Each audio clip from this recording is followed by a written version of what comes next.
1959 வைகை டேமை கட்டினப்போ மொத்தம் 12 கிராமங்க தண்ணிக்குள்ள முங்கிடுச்சு. அவங்கள அங்கிருந்து துரத்தி கள்ளிக்காட்டில் கொண்டு வந்து போட்டாங்க. டேம் தண்ணி வத்திருச்சுன்னா இவங்க தோட்டம் கிணறு வெளியே தெரியுமா, வெண்டைக்காய் கத்திரிக்கான்னு விவசாயம் பார்ப்பாங்க.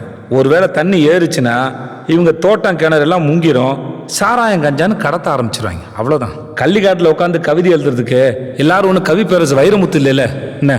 இந்த அத்தனூர்காரங்க பஞ்சாயத்து, போலீஸ் ஸ்டேஷன், கல்யாணம், காது குத்து, எழுவு எல்லாத்துக்கும் முன்னாடி வந்து நிற்கிறவர் தான் ரொக்கப்புலி.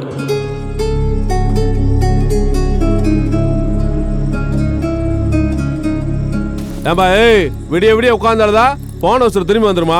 எவ்வளவு நேரம் ஆனாலும் சரி என் பணம் 25,000 கொடுத்துட்டு நீங்க பணம் தூக்கிட்டு போங்கய்யா. காலையில இறந்ததுப்பா, இங்க ஒரு இப்பயே ஈ மொக்க ஆரம்பிச்சிருச்சு. விட்டா அவர் வெடிச்சிட்டு போகுது.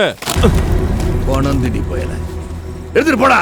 வீட்டுக்கு 1000 ரூபாய் போட்டுருந்தா கூட கடன் அடைச்சிருக்கலாம். அதை விட்டு அவர் வீங்கிற வரைக்கும் வேடிக்கை பார்த்துருக்கீங்க. கொண்டாடா. வெறும் 25,000 ரூபாய் பணம் இல்லாமல் அம்மாவை அடக்கம் பண்ண முடியாமல் பாண்டி பையன் அனாதையாக நின்னப்போ அவனுக்கும் ஆதரவாக நின்னதும் நம்ம ரொக்கப்புலி தான்.